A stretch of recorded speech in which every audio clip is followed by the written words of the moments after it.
एक बहुत ही common question आता है हम लोग के पास जब एम्ब्रियो ट्रांसफ़र हो जाता है, पेशेंट जाने लग जाती है यहाँ से। सर आप लिख के दे दीजिए क्या क्या खाऊं क्या क्या ना खाऊं। तो वो पॉसिबल नहीं है।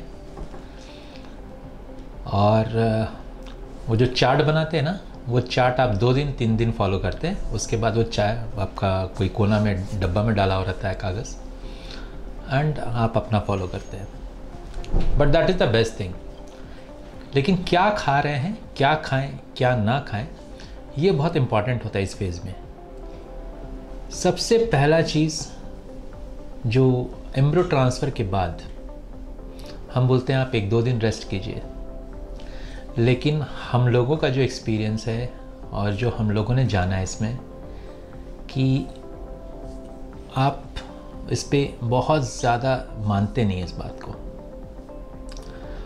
रेस्ट से, बहुत ज़्यादा रेस्ट से खान पान की प्रक्रिया में क्या क्या डिफरेंस आ सकता है वो मैं इसमें बताऊंगा आपको। मैं doctor Vinod Agarwal, clinical director Sparsh IVF, Golmuri Jamshedpur से बोल रहा हूँ।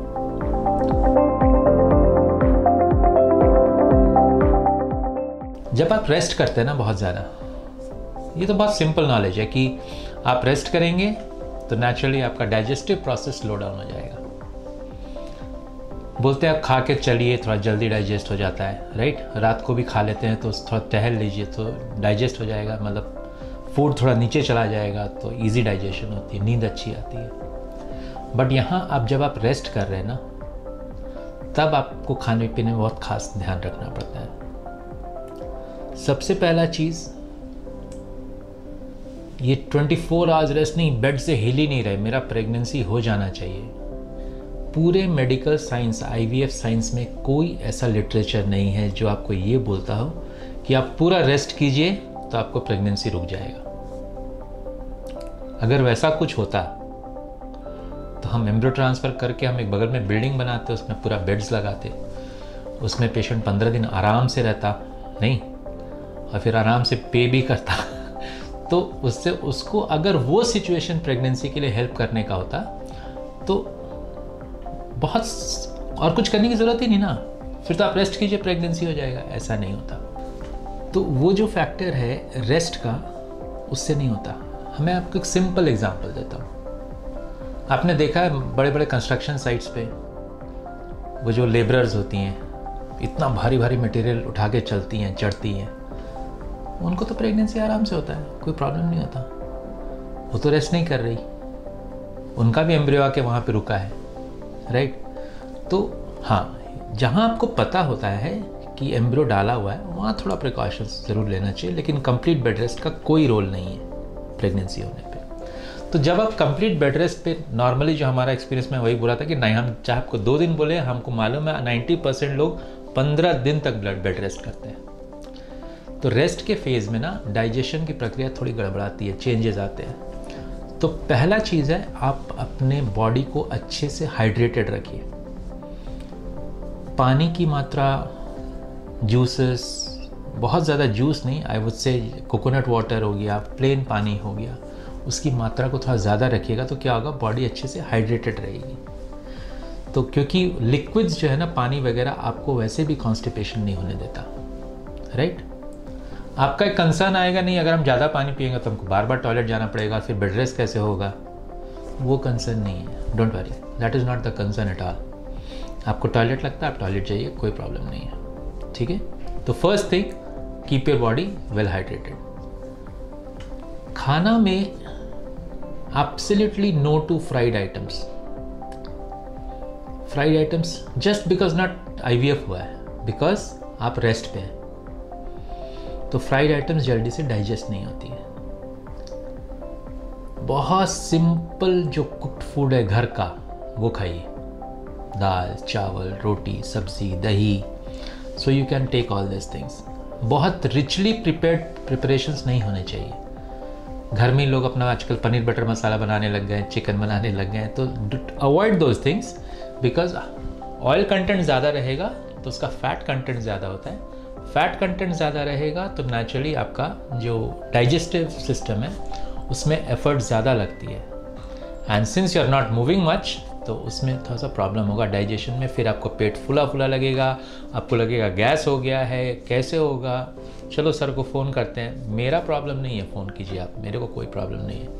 आई always take care of my patients की मिडनाइट जेन्युइन होना चाहिए इमरजेंसी, मेरा फ़ोन 24/7 चालू रहता है, उसमें कोई प्रॉब्लम नहीं है।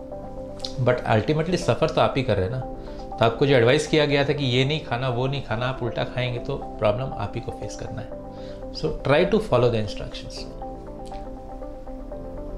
नॉनवेज अगेन बहुत रिच बनता है, सिंपल सूप वगैरह आप ले सकती हैं, ठीक है।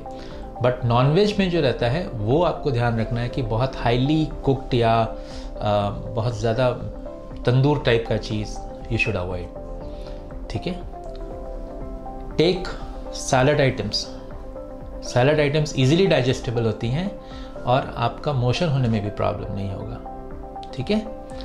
जहाँ तक फ्रूट्स का बात है, fruits you can take almost all fruits except, शुरू में थोड़ा पपाया वगैरह मना करते हैं, ठीक है, क्योंकि कभी कभी कच्चा पपाया उसके सीड्स वगैरह they are a bit harmful, because वो यूट्रस में नेगेटिव इफेक्ट डालती हैं, तो वो चीज़ नहीं खाना है। Otherwise any fruit which is easily digestible, आपको लगता है कि मेरे को इससे प्रॉब्लम नहीं होता है, you can have.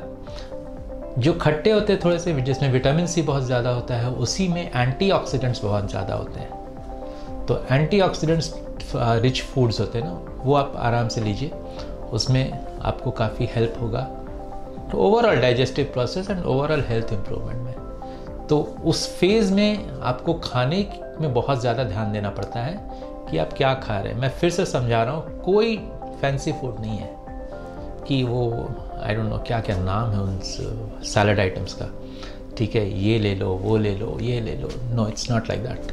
Keep your food simple. जो आप डेली खाती हैं घर पे, easily digestible home cooked food is the remedy, is the crux. I won't say remedy, is the crux कि आपको क्या खाना है।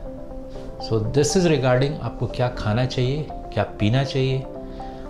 एक और बहुत इम्पॉर्टेंट चीज़ जो मैं पीने के बारे में आपको ज़रूर बताऊंगा कि avoid alcohol, no alcohol, no smoking.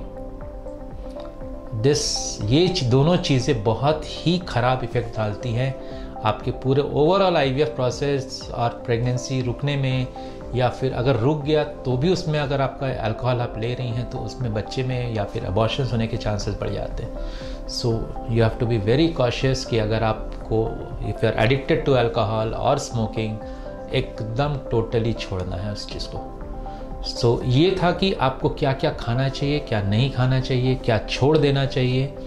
So keep watching my video, I will come with the next series कि इसमें आपको बताऊँगा कि आगे उसमें क्या क्या कॉम्प्लिकेशंस हो सकती हैं या प्रॉब्लम्स आ सकती हैं एम्ब्रियो ट्रांसफ़र के बाद। So keep watching my video.